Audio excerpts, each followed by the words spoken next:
Part 1 Extended. The cabin smelled of pine resin and clean wool, a quiet, steady scent that wrapped around her like a borrowed coat. The mountain man, Caleb, had lit only one lamp, its soft glow trembling against the log walls. He stood near the door as if afraid his presence might take up too much space, while she remained at the edge of the bed, hands folded tightly in her lap. Her name was Eliza. She had learned, over many years, how to sit small even when the world insisted she was not.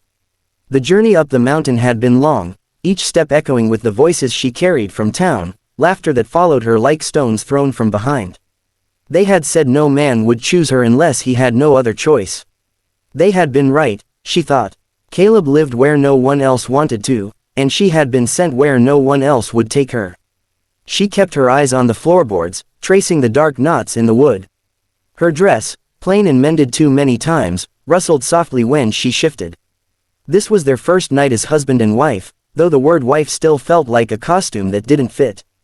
Caleb cleared his throat. He was a large man, broad-shouldered and roughened by years of snow and solitude, yet his movements were careful, almost gentle.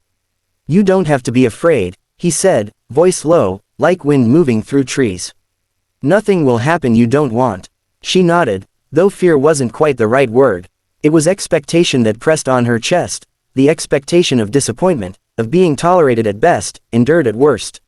"I know what they say," she murmured before she could stop herself. The words spilled out, thin and trembling. "About me, about why I'm here." Caleb was silent for a long moment.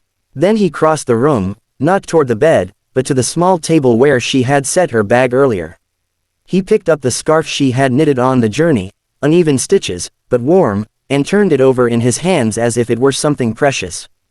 "They said things about me too," he replied. "That I was too rough. Too strange. That no woman would ever choose a life this high and this hard." Eliza finally looked up. Their eyes met, and she was startled by what she saw there. Not pity, not hunger, but a steady certainty that made her breath catch. "I chose you," he said simply. Then, softer, as if the truth itself might break if spoken too loudly, "No man will ever love you like I do."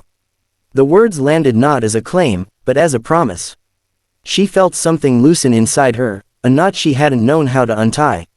He sat on the chair by the hearth instead of beside her, giving her space, honoring the distance she still needed. Outside, the mountain wind pressed against the cabin, but inside there was only warmth and the quiet crackle of firewood.